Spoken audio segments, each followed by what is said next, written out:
Empiezo con eso porque recuerdo en una clase me dicen, pero ¿por qué damos meningitis si es una enfermedad que ya no se ve? En realidad hay mucho. Vamos a ver una estadística del año 2023 de solamente Paraguay, donde vemos que hay muchos casos de meningitis aún. ¿Sí? ¿Qué es la meningitis? Hablando de salud pública, es un problema muy grande porque aún existe, y además de ser una enfermedad grave, es una enfermedad que puede dejar, si se cura el paciente, tiene riesgo en gran porcentaje de dejar secuelas. Y esas secuelas son secuelas neurológicas, y las secuelas neurológicas es un gran problema también para la salud pública, ¿verdad?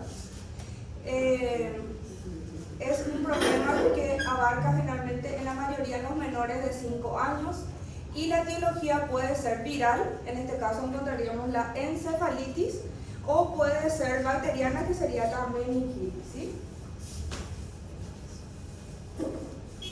La meningitis bacteriana es una enfermedad que se caracteriza por la inflamación de la meninges, y en ocasiones puede también afectar el encéfalo. Entonces ahí hablamos de una meningoencefalitis. Es una enfermedad grave y es potencialmente mortal. Es una enfermedad que tiene que tener una acción rápida del médico o del personal de salud que lo trata.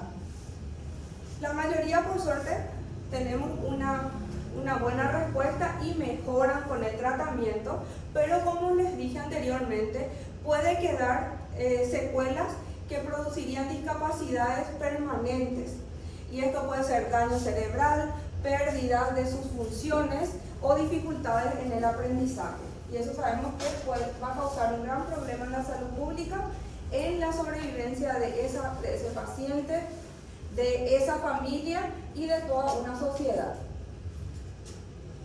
Cuando la inflamación es solamente a la membrana que rodea el cerebro y la médula espinal, hablamos de meningitis. Cuando la afección ya llega al encéfalo, hablamos de encefalitis. Y cuando es la combinación de la inflamación de las meninges más la corteza cerebral, hablamos de meningoencefalitis. Recordando un poco de anatomía, yo ya hace muchísimos años, digo, ustedes ya están más, ¿hace cuánto? 5 años dieron anatomía. Las meninges son las membranas que recubren el cerebro y la médula espinal. ¿Se acuerdan que de afuera para adentro está DAP, dura madre, aracnoides y vía madre?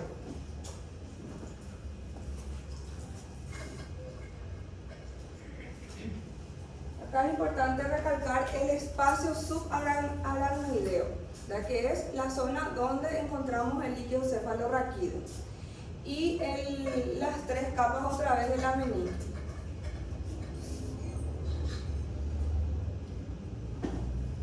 El líquido cefalorraquídeo circula desde los plexos coroides y van por los ventrículos laterales, luego van por la cisterna quiasmática, luego al tercer ventrículo y luego al espacio subaracnoideo, y luego todo el conducto central de la médula espinal. Hablando un poquito de la anatomía de la zona afectada por la meningitis. Como dijimos, las causas de la meningitis son infecciosas, que pueden ser virales, bacterianas, fúngicas y parasitarias también podemos encontrar en menor proporción. Las virales son las más comunes en realidad. Tuvimos muchos cuadros de virales que tenían afectación del sistema nervioso central en la época del COVID y también en las épocas de la gran afluencia de dengue o chikungunya, ¿sí? Entonces tenemos que pensar cuando hay alteración del sensorio o alteración del sistema nervioso central y tenemos una virosis, tenemos que pensar en una posible encefalitis, porque los virus tienen afinidad por el encéfalo. Y luego están las causas bacterianas, que tenemos en menor proporción de las virales, pero son bien graves. Y clasificamos como en todas las patologías que vieron hasta ahora. Vieron sepsis, vieron neumonías. Clasificamos otra vez según la edad. ¿Okay? En los recién nacidos siempre tenemos, ¿cuáles son los gérmenes? Los gérmenes del canal del parto. En primer lugar siempre encontramos el estreptococo del grupo B, o llamado también el agalactia. Es el germen que encontramos en primer lugar en todos los estudios. Luego también encontramos la streptoneumonia, la listeria monocitogenes y la E. coli, que es el gran negativo que siempre también está en el canal del parto.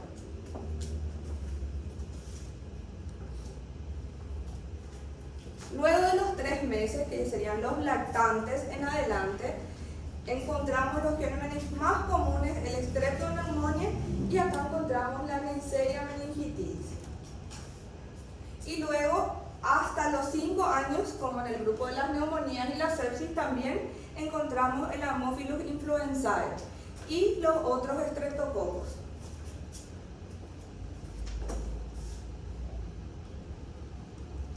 Y en adolescentes y adultos jóvenes, la Neisseria meningitidis y el streptoneumonia.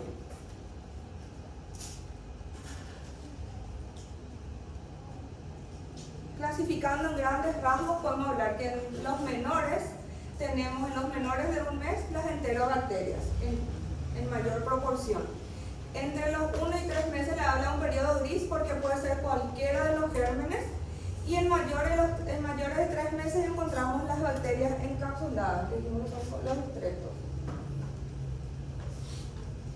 En el caso que se llamamos casos especiales, por ejemplo, un paciente que tuvo un traumatismo, tuvo una fractura de base de cráneo, ¿verdad? Tenemos qué pasa. Ahí tenemos generalmente estas infecciones que hablamos son por contigüidad. En cambio, esto va a tener una puerta de entrada, porque el germen entra de forma directa.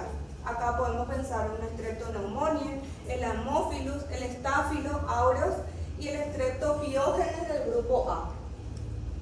En sí, el paciente tiene una derivación ventrículo-peritoneal. ¿Saben lo que es una derivación ventrículo-peritoneal? ¿Qué es, Fabricio? A mi primo se le hizo.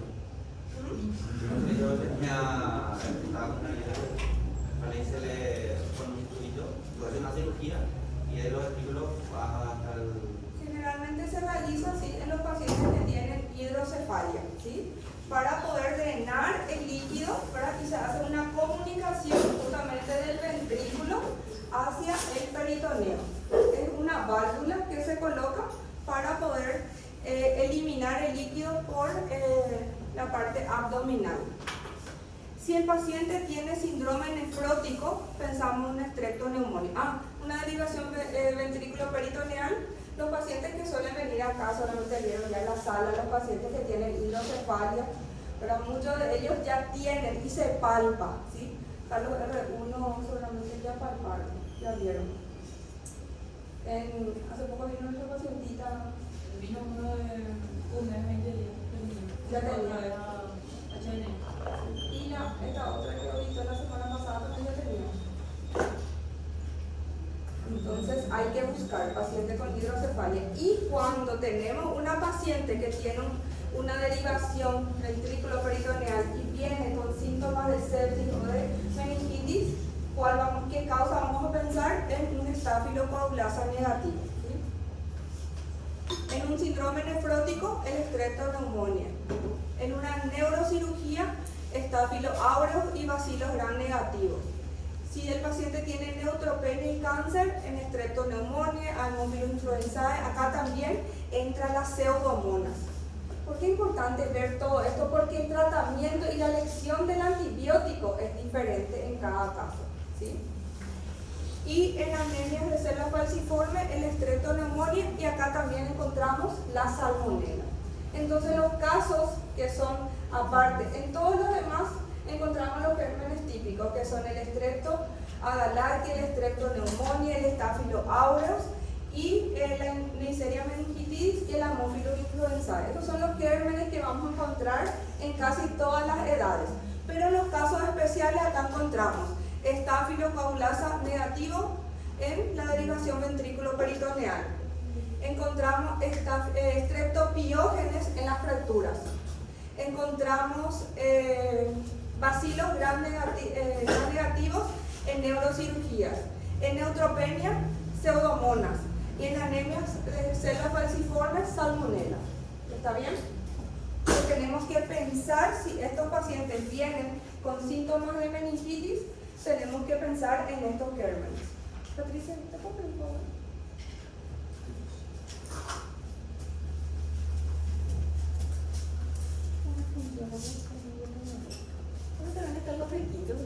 Ellos son maternales. Sí, pero bueno, yo lo uso. Yo te hice esto y ya tuve mi época. Bueno, en los neonatos dijimos que en los menores los gérmenes más comunes eran el Streptococcus y los gram negativos.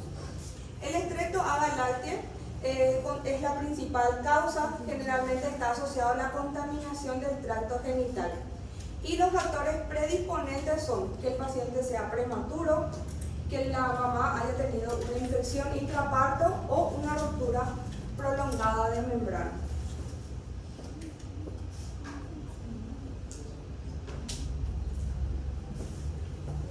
Entonces encontramos el Agalactiae, E. coli y también la Listeria monocytogenes.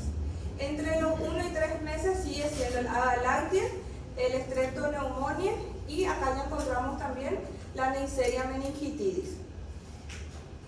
Cuando los bacilos gram negativos son raros en pediatría, pero sí encontramos en los menores de 3 meses. ¿Y por qué? Porque los neonatos tienen menor defensa y hay una mayor habilidad de que estas bacterias puedan pasar la barrera hematoencefálica.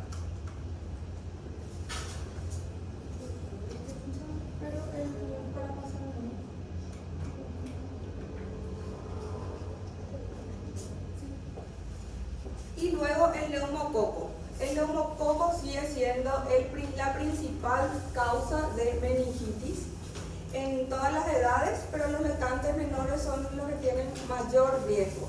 Generalmente coloniza. ¿Qué hace el estreptococo? Coloniza la faringe, luego hay una translocación bacteriana donde estos pasan a los plexos coroides y produce una bacteremia y así se hace la replicación bacteriana. Y la Neisseria meningitidis. La Neisseria meningitidis es en realidad uno de los más raros, pero también encontramos y se caracteriza porque el paciente es portador nasofaringeo intermitente y puede presentarse de una manera fulminante. La Neisseria meningitidis puede producir la meningitis típica, que son todos los síntomas que vamos a analizar, y puede producir una forma que es la meningitis o la meningococcemia fulminante. Lo que produce no es una replicación bacteriana que va a los plexos coroides y inflama la meninge, sino que produce una bacteremia y da una afectación del estado general. Y generalmente produce una coagulación intravascular diseminada. Se caracteriza porque, así como dice, es fulminante, es rápido, generalmente produce su coagulación intravascular y produce vasculitis, que es una forma de presentación y generalmente cuando ya se presenta la vasculitis, que eso se produce en horas, entre 6 a 12 horas, ya no hay vuelta atrás. ¿Ya vieron meningococcemia alguna vez? ¿No? ¿Ya viste? Tiene mayor incidencia en lactantes menores y en menores de 5 años.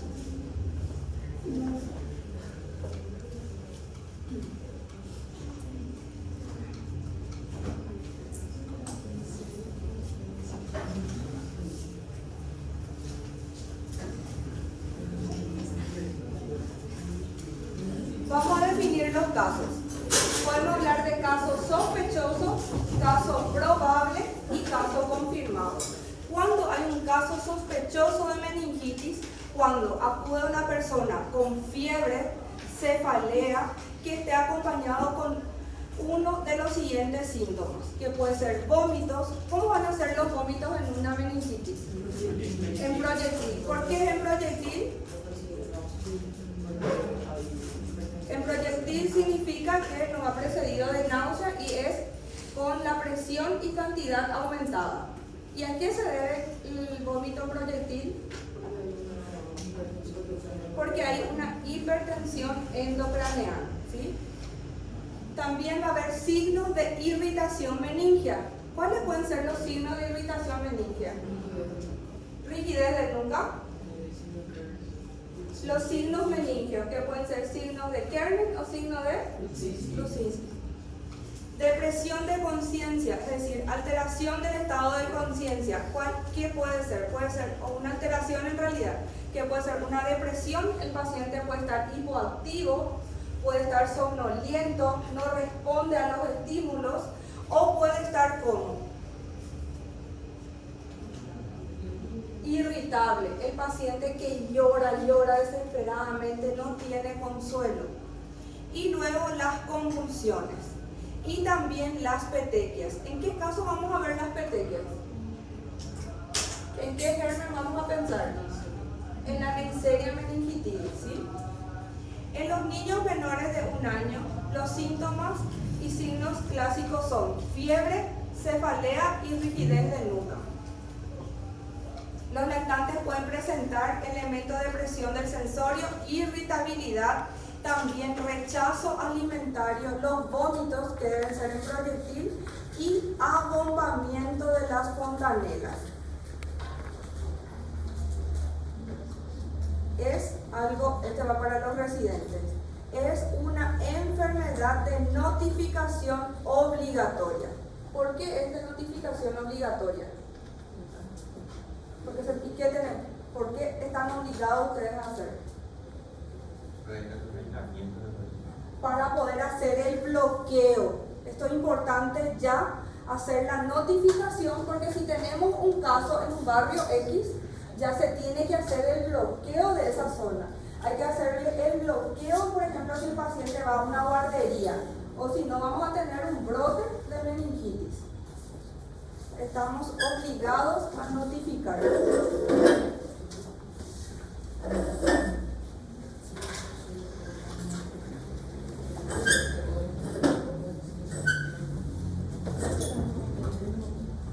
Luego, cuando hablamos de un caso confirmado, es todo caso de meningitis que aislamos el agente o tiene un nexo epidemiológico con un caso confirmado.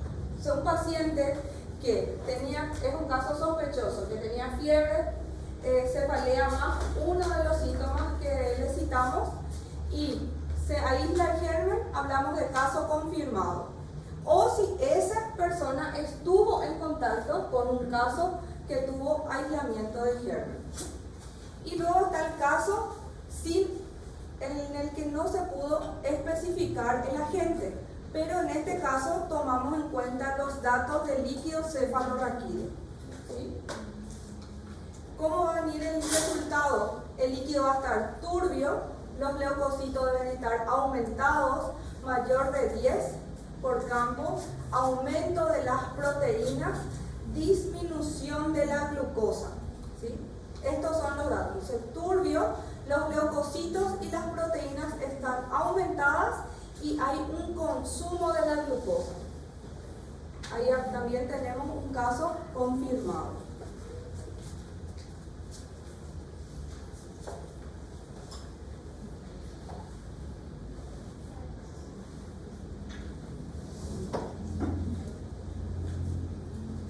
Acá están los datos del 2023. En un año se tuvo 966 casos de meningitis, ¿sí? Estos son los que fueron confirmados, fueron 418, y los probables quedaron en 173. Es una cantidad grande.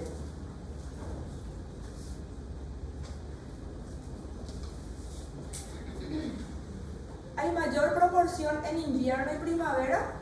Generalmente en invierno comienzan los casos debido al hacinamiento.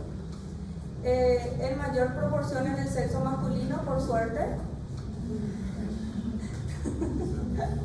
En el 2021 hubo 409 casos.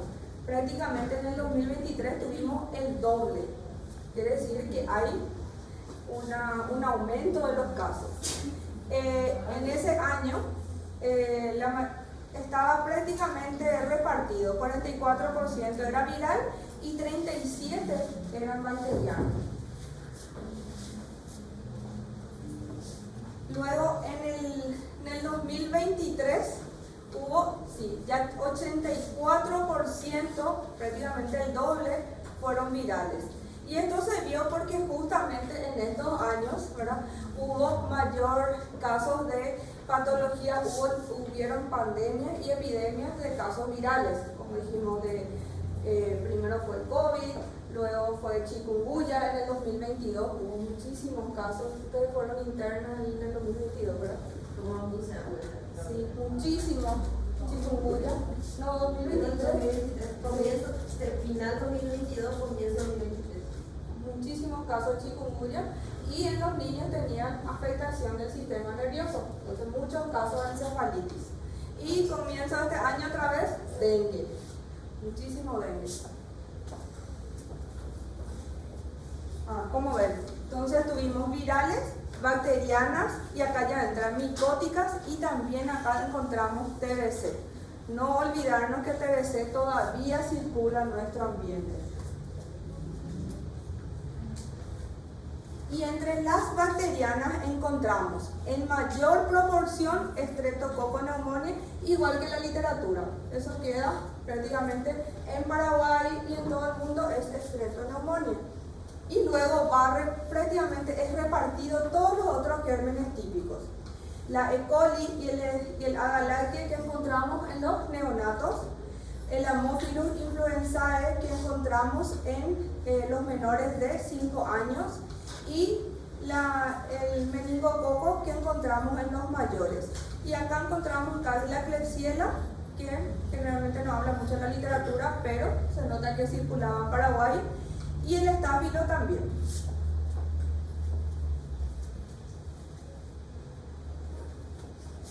¿Cuál es la patogenia?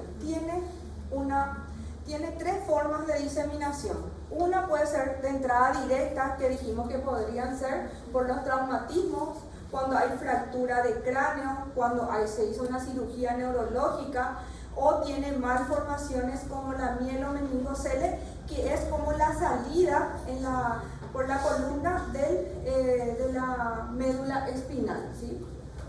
Luego puede ser por diseminación hematógena en el caso que haya una bacteremia, y luego haya una colonización nasofaríngea, hay una replicación bacteriana y eso produce la invasión.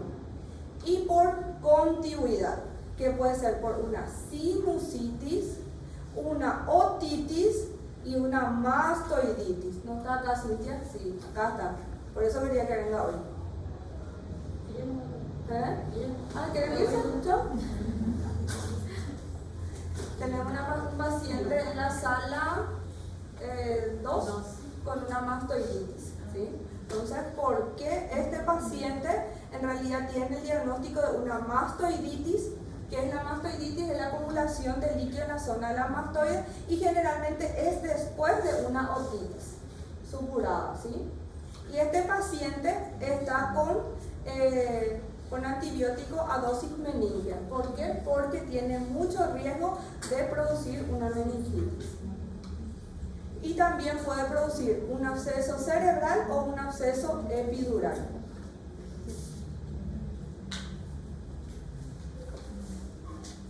Entonces, cuando hay un germen, se produce una respuesta inmune local. Si esto no funciona, se produce la replicación bacteriana.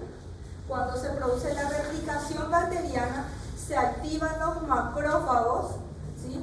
Y se comienza a producir citocinas. Se produce la migración celular de neutrófilos, y todo esto produce inflamación de las meninges, aumento de la permeabilidad de la barrera hematoencefálica, y eso produce el paso de las bacterias, produce aumento de la presión intracraneana, activación del sistema de coagulación, por eso se produce la coagulación intravascular diseminada, se producen las trombosis y los infartos. Todo eso produce aumento de proteínas que se traduce en el líquido, en los resultados del líquido cefalorraquídeo, y la disminución de la glucosa.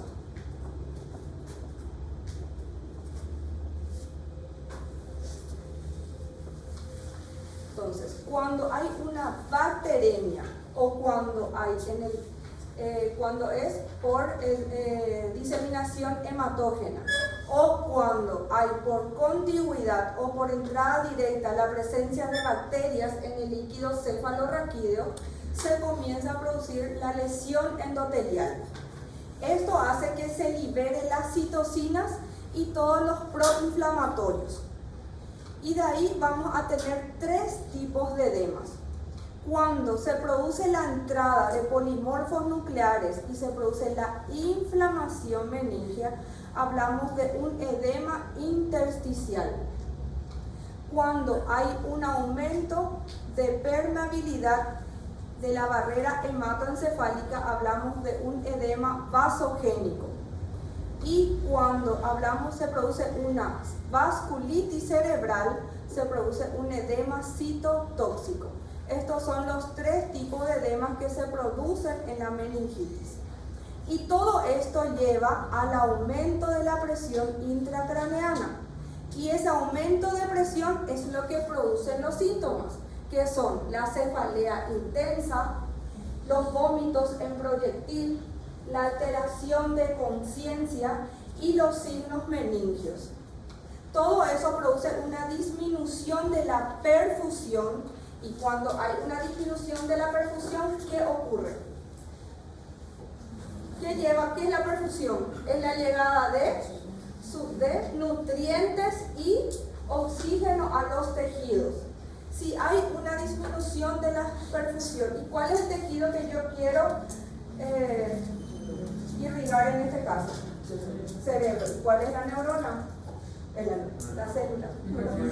Lo que quiero es llegar a las neuronas.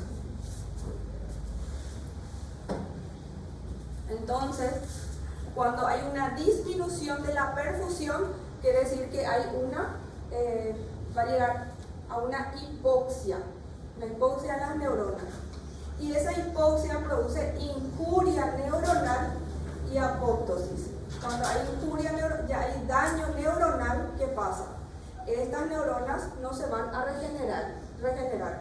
Si llegamos a esto, probablemente nuestro paciente va a tener secuelas.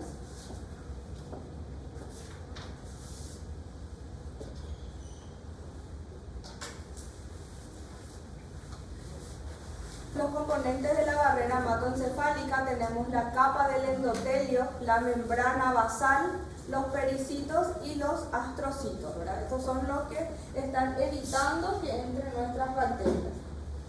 Pero ¿qué pasa? Generalmente y en mayor proporción, la meningitis se produce por contigüidad, ¿verdad? Hay una colonización de la mucosa nasofaríngea y ahí se produce una penetración de las bacterias a través del epitelio, y eso produce la bacteremia. Por eso hablamos de la sinusitis, la otitis, la mastoiditis. Esa bacteremia permite la invasión de las bacterias en la meninge y su inflamación. Y ahí se producen los tres mecanismos de edema, que dijimos que es el vasogénico, por aumento de la permeabilidad de la barrera hematoencefálica, el citotóxico por alteraciones en la membrana, y el intersticial, que es por aumento de la producción del líquido cefalorraquídeo, donde no hay reabsorción del mismo. Y eso es lo que produce la hipertensión. ¿Cuáles son los síntomas por el cual va a venir nuestro paciente? Es inicio rápido en el caso del estrepto y del meningococo. Es un poco más lento en el Haemophilus influenzae. Y las características a veces son inespecíficas dependiendo de la edad. Podemos clasificar en 3 grupos. En los menores de 3 meses, los lactantes menores, los preescolares y los escolares. Cuando son lactantes, ¿cómo piensan que va a venir el paciente? ¿Cuándo van a pensar en una meningitis?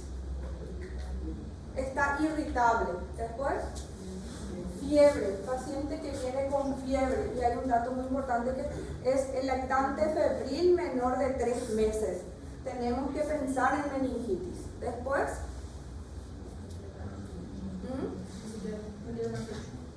no se quiere alimentar, tiene rechazo alimentario. Esos son los pacientes que menores de 3 meses tenemos que pensar en una meningitis, ¿sí? Y luego los signos de alarma, que son, por ejemplo, el vómito proyectil, el deterioro de conciencia y las convulsiones. Y en los mayores ya tienen signos más específicos, que serían la rigidez de nuca. El paciente, esa irritabilidad puede ser por el dolor intenso, por la cefalea intensa que tiene, o también puede ser por la alteración de conciencia. En un paciente mayor, en un escolar, en un preescolar, este paciente ya puede localizar y referir su cefalea. Entonces va a llorar y va a referir que tiene cefalea. Ya va a tener vómitos en proyectil y ya puede referir otros síntomas como fotofobia, ¿sí? Le molesta la luz, ¿sí? Dice que el dolor se presenta como una migraña, ¿verdad? Los pacientes que tienen migraña van a saber que les molesta el ruido fuerte, les molesta la luz y una cefalea insoportable. Entonces estos niños van a referir y ya van a tener los signos meningios. Y en los lactantes también vamos a encontrar las fontanelas abombadas, que no suelen ver en las historias clínicas que ponen si están normotensas, si están, ¿en qué caso van a estar deprimidas? En deshidratación grave, ¿sí? Y van a estar abombadas en el caso que haya una hipertensión endocraneal. Y la presencia de petequias y púrpura en el caso que sea una miseria meningitis.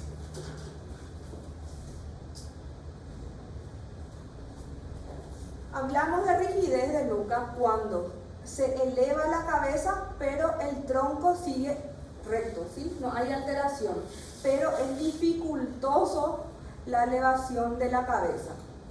Kerning es cuando elevamos una pierna y la otra se flexiona, ¿sí? Y Brusinski es cuando elevamos la cabeza y el paciente flexiona las rodillas de forma refleja. Serían los 3 signos meningios.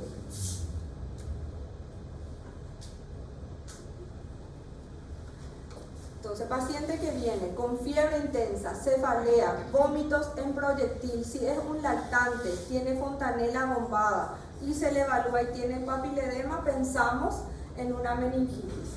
Puede haber alteración de conciencia, el paciente puede estar irritable, puede estar con alteraciones, puede haber con una depresión del estado de conciencia. ¿Cómo evaluar el estado de conciencia? ABDI o Glasgow, ¿verdad? Y trastornos motores como convulsiones. Los signos de irritación meningia son rigidez de nuca o el paciente puede estar en opistótonos. ¿Qué es opistótonos? Cuando la rigidez y hay como una... ¿Cómo? Sería como se retrae hacia atrás, ¿verdad? Y signo de Kerning y Brusinski.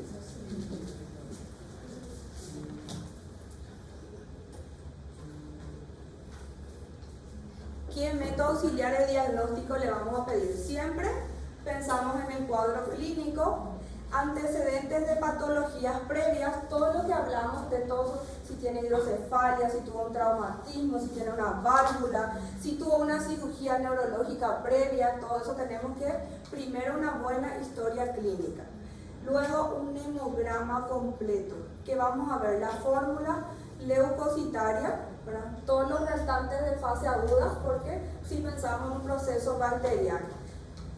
PCR, eritro, hemocultivo. En realidad, en este paciente, como es un paciente que consideramos como una sepsis, tiene que ser policultivo. Tenemos que cultivar sangre, orina y también luego su líquido cefalorraquídeo.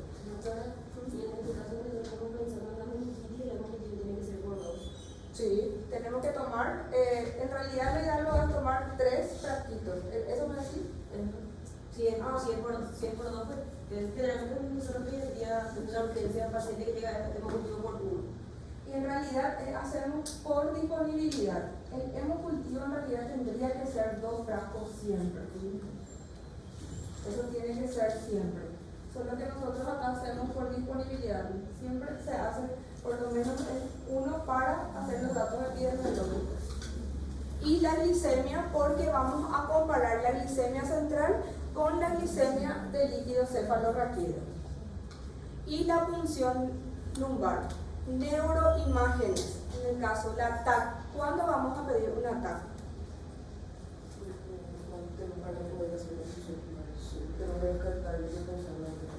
En realidad siempre deberíamos pedir. No tenemos que saber lo que debemos hacer. Solo que un paciente que llega en mal estado, la meningitis es una emergencia infectológica. No podemos esperar para iniciar tratamiento. Si esperamos, por ejemplo, creo que en estos últimos meses tuvimos sintomografía como 3 meses aproximadamente. Y no, generalmente estos pacientes que ahora llegan en la madrugada. Y no podemos esperar hasta que se haga una TAC. Entonces, si ustedes ven que se hace sin una TAC y APL, no, hacemos por riesgo-beneficio por nuestro paciente. Pero debemos hacerle una TAC previa. Porque justamente para descartar que tenga una hipertensión endocraneana de otra, por ejemplo, una tumoración, una hidrocefalia o otra alteración, y este paciente puede enclavar cuando se hace la punción lumbar, ¿sí? Entonces lo ideal es hacer una TAC previa. Lo ideal es que se evalúe también.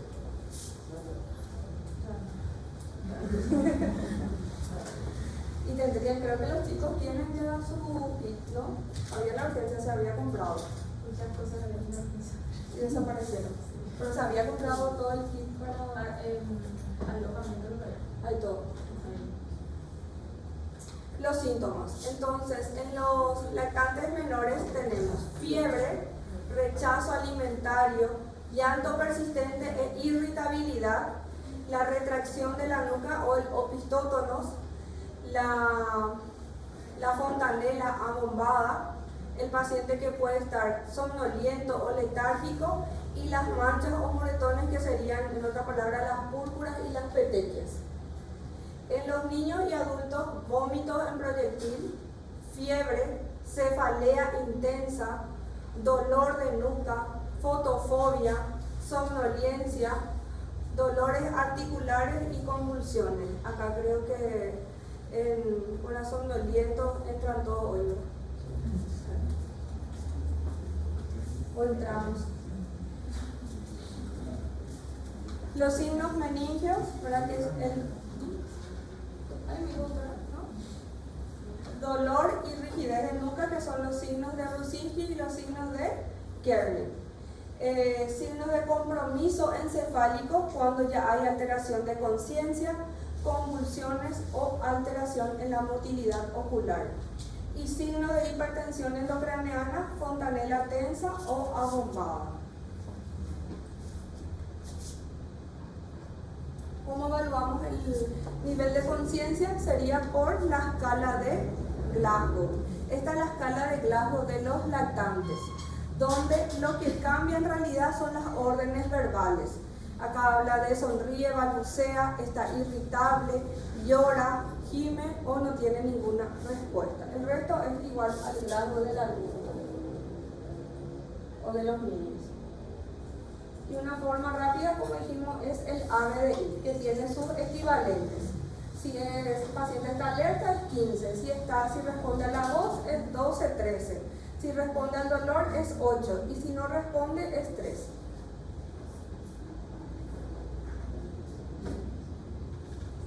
La punción lumbar.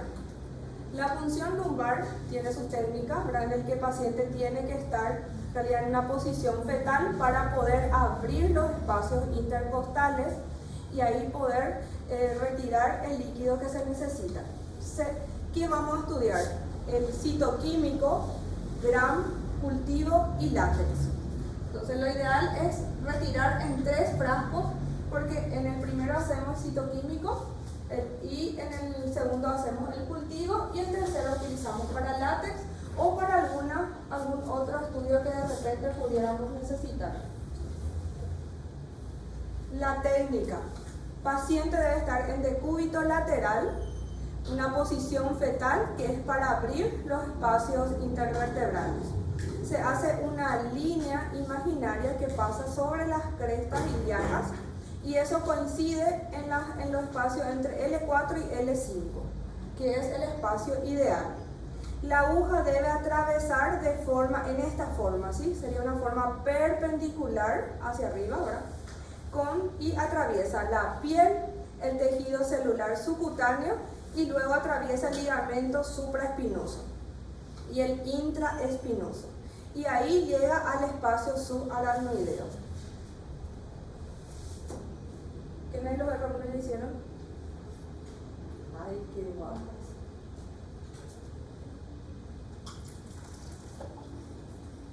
¿Cuáles son las indicaciones cuando vamos a pensar en pedir una punción lumbar? Cuando el paciente pensamos en una meningitis, viene un paciente que tiene todos los síntomas que hablamos, o un paciente que está tóxico, quiere decir que está tóxico significa en otras palabras tiene un aspecto séptico, que el paciente que tiene mal estado general, mal color, está con depresión del estado de conciencia. Sospecha de sepsis neonatal. Todo paciente séptico menor de 3 meses tiene que tener una punción lumbar. Lactante febril menos de 6 semanas. Fiebre, viene un paciente de 1 mes, tiene fiebre, se tiene que hacer su punción lumbar. Sospecha de sepsis en inmunodeprimidos. Fiebre y petequias, porque pensamos en un meningococo. O un paciente febril que estuvo en contacto con un paciente que tuvo meningitis. Son las indicaciones. Tema de examen.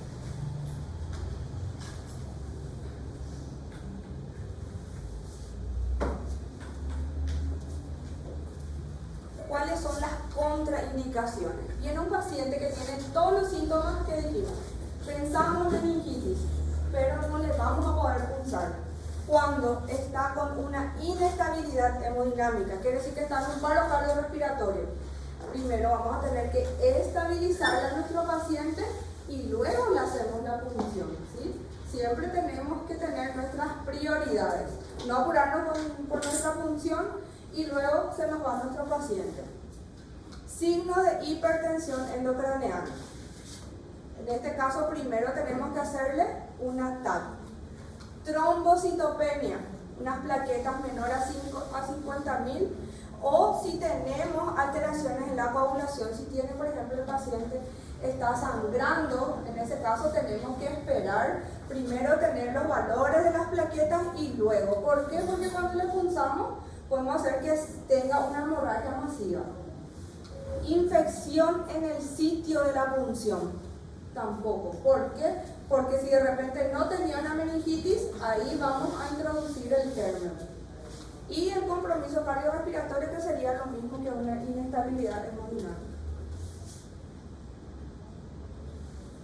Los valores que vemos, ¿verdad? Lo que evaluamos en el líquido cefalorraquídeo son la cantidad de células, el tipo de células, las proteínas y la glucosa. Realmente se ven más datos, pero esto es lo principal que tiene que informar cuando pedimos el citoquímico del líquido cefalorraquídeo, ¿sí? Hablamos que el líquido está normal cuando sus células son menores de 10, cuando generalmente son mononucleares, y las proteínas están alrededor de 45 y la glucosa está entre 35 y 100. Hablamos de que hay una meningitis bacteriana cuando los leucocitos son mayores a 1000, cuando hay predominio de polimorfonucleares, hay aumento de las proteínas y consumo de glucosa. Hablamos de vírica cuando las células están menores a 300 pero mayores a 10, y a veces puede haber un inicio polimorfo y luego hay mononucleares o solamente ya mononucleares. Las proteínas y las glucosas pueden estar normales, pero acá lo que hacemos el diagnóstico es por la cantidad de leucocitos y generalmente por el predominio a mononucleares. Y cuando es por TBC está menor a 1000 pero mayor a 10 con predominio de mononucleares. Acá sí hay aumento de proteínas y una leve disminución de las glucosas.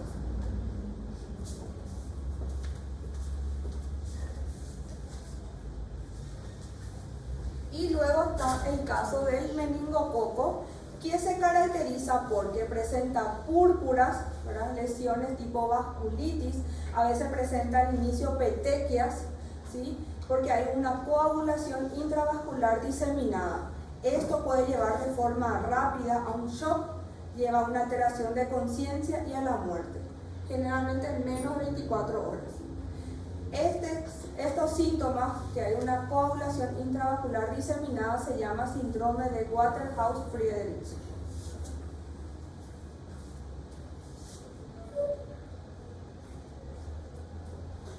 Repasando un poco, entonces hay fiebre alta, cefalea, hay dolor retroocular también. Ven hasta acá cómo parece el dengue, ¿verdad? Que todos los días vemos. Pérdida del apetito, náuseas, vómitos en proyectil. Puede haber dolores articulares, que también se parecen al dengue y la chikungunya, y puede tener manchas o erupciones en la piel.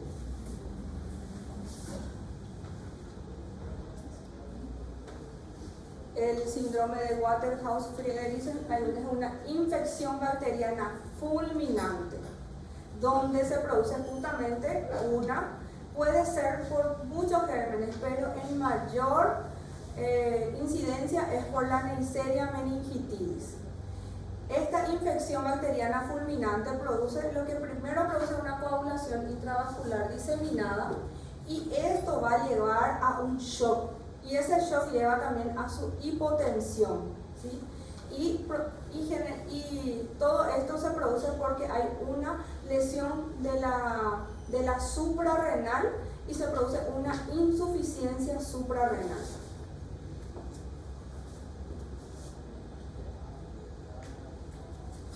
El tratamiento de elección son las cefalosporinas de tercera generación.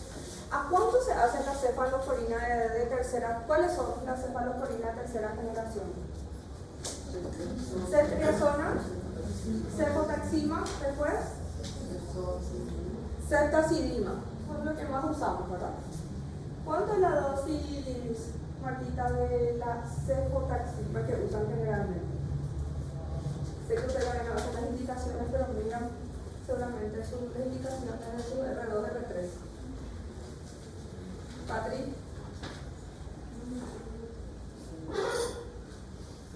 Adri.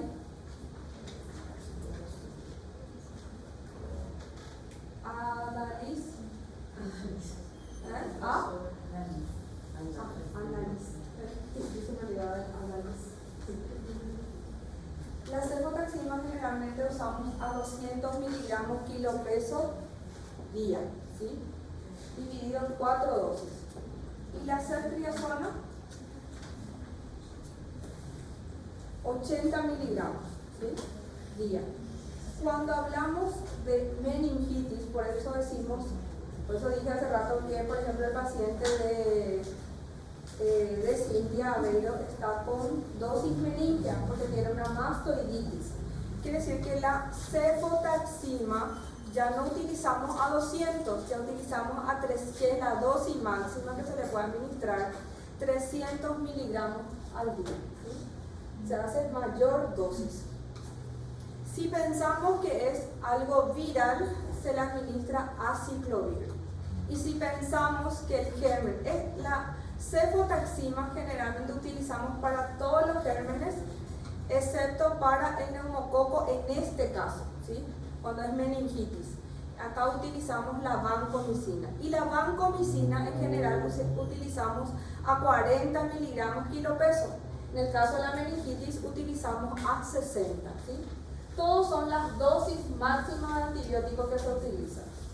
Cuando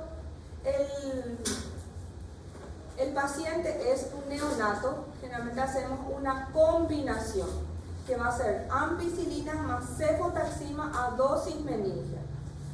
Cuando ya es un lactante mayor o un preescolar, utilizamos la cefotaxima sola o la ceftriaxona. Y la ceftriaxona utilizamos a 100 miligramos. Generalmente utilizamos a 80, en este caso vamos a utilizar a 100. ¿Sí? Y la vancomicina en el caso si pensamos que sea un neumococo. Y acá de 40 utilizamos 60. Otro punto importante, los días de antibiótico. Si es meningococo, que es lo que parecía que era el más grave, ¿verdad? Pero es lo que tratamos menos días, 7 días de antibiótico endovenoso. Si es estreptococo, listeria o neumococo, 14 días. Si son gram negativos, 21 días. ¿Sí? Y si pensamos en un herpes, 21 días de aciclovir. Días de antibiótico. El uso de dexametasona. Generalmente utilizamos este corticoide previa a la administración de antibióticos. ¿Por qué? Porque nuestras meninges están inflamadas. La barrera hematoencefálica está inflamada. Entonces hay una dificultad para el paso de estos antibióticos a la barrera hematoencefálica. Entonces, previo a la administración de antibióticos, le administramos dexametasona. ¿Sí?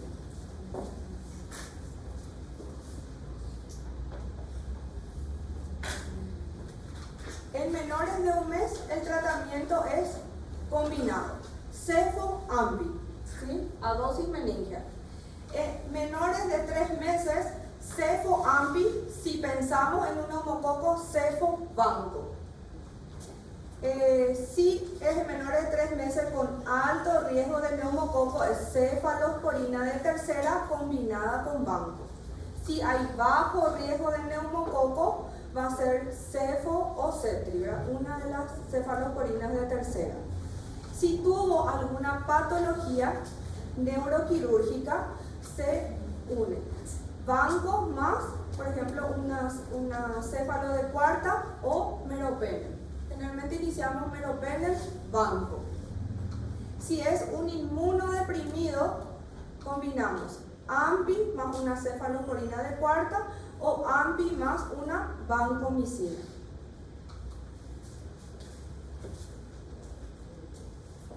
¿Cuándo pensamos que puede ser un neumococo? Porque de ahí esa palabra. ¿Cómo calculan si tiene riesgo a neumococo? ¿Qué es lo que le tienen que preguntar siempre? Las vacunas. Si un paciente que tiene vacunación nula o le faltan esas vacunas, tenemos que pensar en neumococo. Y otra vez los días de antibiótico. Neumococo, 14 días. Siempre piensen en, hay que exagerar, siempre 14 días, el pediatra exagerado. Meningococo, 7 días. Haemophilus, 10 días. El Agalactiae o los gram negativos serían 21 días. ¿Está bien?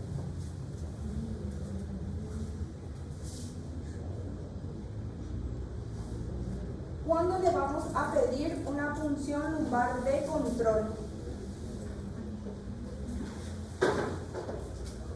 En el neonato, generalmente a las 48 horas. ¿Qué anota por neonato? ¿Qué tal? ¿Me suelen usar otra vez? Podrían usar.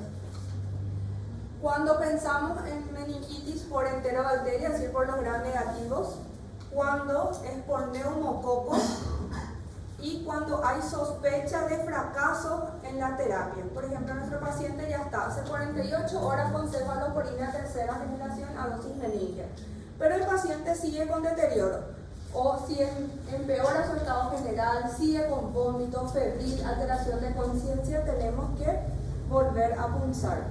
O hay una fiebre, porque uno de los síntomas del paciente sigue con fiebre prolongada, no está mejorando a las 48 horas.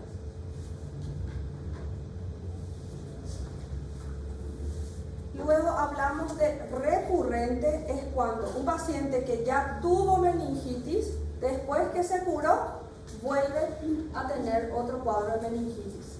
Generalmente son por bacterias diferentes. Reactivada es cuando el paciente ya completó el tratamiento, pero vuelve a tener meningitis y es por el mismo germen. Recidivante es la que reaparece luego de 3 semanas de que se suspendió el antibiótico. Generalmente también es el mismo. Y decapitada es cuando, previa a la punción lumbar, recibió ya 2 o más dosis de antibiótico. Esto solemos tener mucho. Paciente que viene a consultar tiene todos los signos meningios, pero de repente ya consultó varias veces y ya se le inició tratamiento con algún antibiótico. Y cuando se le hace la punción lumbar, viene negativo. ¿Por qué? Porque ya tuvo antibiótico previo. Pero eso realmente no nos descarta que sea una meningitis si la clínica nos dice que es. ¿Sí?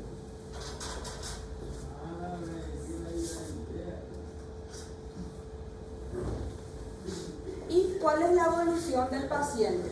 Generalmente al tercer y cuarto día ya tiene que mejorar, ya no tiene, las fontanelas tienen que estar normotensas, tiene que tener buen estado general del sensorio, Glasgow 15 de 15, tiene que estar afebril ya el 5.º día, a las 1 semana ya no tiene que tener signos meningios. Tenemos que cuidar que haya una recurrencia, una recidiva o una reinfección en el tratamiento post 3 semanas, o una recaída o una reactivación entre el 5.º y 14 días. Y en este tiempo es lo que podemos pensar también en las complicaciones. ¿Cuáles pueden ser las complicaciones? Puede ser un absceso cerebral,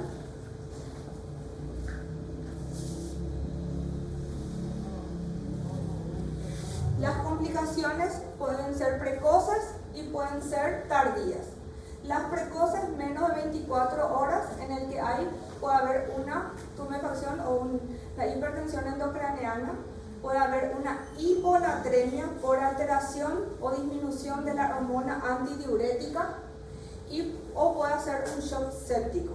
Y las tardías puede haber un derrame subdural, una meningitis, puede haber una hidrocefalia, o lo que queda por vida es una hipoacusia neurosensorial.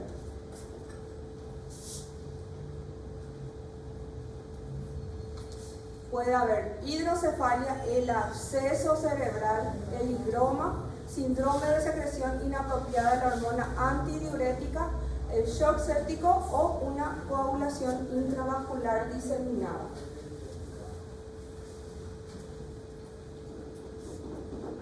Profilaxis. Cuando viene un paciente, ¿por qué hacemos lo que dijimos hace rato? Es de notificación obligatoria, porque tenemos que hacer un bloqueo. ¿Qué significa el bloqueo? Es hacerle profilaxis a las personas que estuvieron en contacto con el caso índice, es decir, nuestro paciente que es confirmado de meningitis. Cuando hacemos, en el caso que nuestro germen aislado es Haemophilus influenza, en todos los contactos que están en la casa, es decir, todos los contactos, todas las personas que viven en la casa, que sean menores de 4 años, que no hayan tenido la vacuna completa contra la influenza. ¿Cuál es la vacuna la que tiene influenza? La hexavalente. ¿Cuándo se coloca? 2, 4, 6 y 18. Quiere decir que antes de los 4 años tendría que tener todo el esquema completo. ¿Sí? Si son inmunodeprimidos, no importa si uno de los pacientes, una persona de la casa es inmunodeprimido, tiene que tener la profilaxis por más que tenga la vacuna completa. Para el caso índice o en contacto en la casa, si no ha sido tratado con cefalosporinas de tercera generación. Supongamos que el tratamiento fue ampibanco, no se le hizo cefalosporina, entonces también tenemos que hacerle la profilaxis. Menores de 12 meses que no recibió ninguna vacuna, tendría que tener completa los 18, pero si a menores de 1 año todavía no va a tener completa el esquema, ¿verdad? Pero tendría que tener hasta esa edad que le corresponde. Y o convivencia, supongamos todo esto en los casos de la casa, o en el caso que no viva con ellos, pero estuvo más de 4 horas por día en un periodo de 5 días en la semana. ¿Por qué esto especifica bien? Porque de repente hubo alguien que pasó enfrente de su casa y sabe que tiene meningitis y van a ir desesperados porque va a querer su profilaxis, ¿verdad? Le vio un ratito o entra en la misma escuela, suele haber así como una psicosis general cuando de repente hay un niño con meningitis en una escuela. Pero supongamos que el niño es del 1er grado y viene una mamá del 4º grado. No estuvo en contacto tan cercano, ¿viste? Ven, dice 4 horas diarias por 5 días. Quiere decir que tiene que ser su compañerito en la escuela para estar expuesto. Guardería o jardín con más de 2 casos en los últimos 60 días. Quiere decir que ahí sí toda la guardería se tiene que realizarse la profilaxis. ¿Con qué le hacemos la profilaxis? Si es Haemophilus influenzae, le podemos hacer con rifampicina. Pero acá tenemos un gran problema, no conseguimos más rifampicina. ¿Por qué no conseguimos? Se utiliza para TBC y la gente del programa no nos va a dar porque no quiere que se haga resistencia, ¿sí?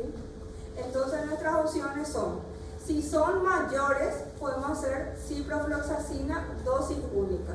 Acá los residentes se hacen en cada guardia, pero ya cipro, ¿verdad? Y si no hay cipro, ceftriaxona. Ceftriaxona, menores de 15 años, 125 miligramos intramuscular, o mayores de 15, 250 miligramos. Si no hay cipro, solamente ya va a ser intramuscular.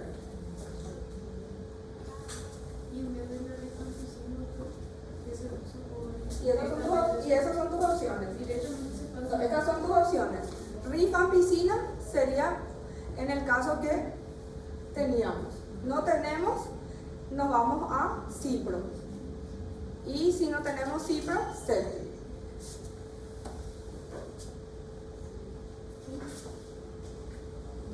Ahora, meningococo. El meningococo también los contactos, las personas que viven con él en la casa, todos, ya no importa nuestra vacunación. En primer lugar, porque la vacuna contra meningococo no hay en el país, no es obligatorio. Sí es obligatorio, y por si no lo saben los residentes, vayan, pregunten de vacunación, para ustedes sí es obligatorio. Es obligatorio para el personal de salud, ¿sí? Entonces, esto. Y los contactos, ¿quiénes se van a hacer entonces? Los contactos intradomiciliarios. El caso índice también, si no se trató con cefalosporina de tercera generación, o personas que estuvieron también en contacto con el contacto índice por un contacto íntimo por más de 5 horas en los últimos 7 días. Lo mismo, va para la guardería o las escuelas, ¿verdad? O personal de salud que estuvo expuesto. Lo que me dijeron ahí, por ejemplo, que hicieron la punción lumbar, estos tienen que recibir profilaxis, ¿sí? Si ustedes estuvieron de guardia y le ayudaron al residente a hacer la punción lumbar, tienen que recibir profilaxis, ¿sí? Si por ahí los residentes no le dijeron, sí.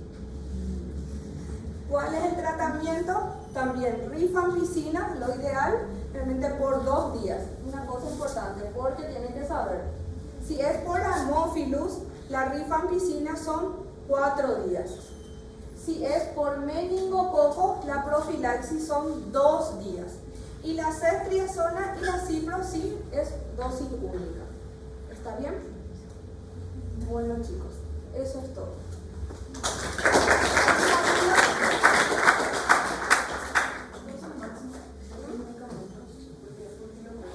Es por kilo peso y cada uno tiene su dosis máxima, dependiendo de la edad del paciente.